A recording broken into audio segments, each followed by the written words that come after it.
అందాల బుట్ట బొమ్మలా అచ్చంగా కంటి పాపలా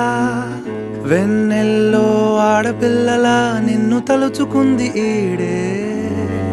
చెల్లియో చల్లకో ప్రేమనే అందుకో నూటికో కోటికో వరుడు నేనులే నిన్నటి జన్మలో పుణ్యమే అందుకో కాళ్ళనే అద్దుకో వధువుగానే మారిపోవే ఈ క్షణం స్వయం వరం ఇవాళ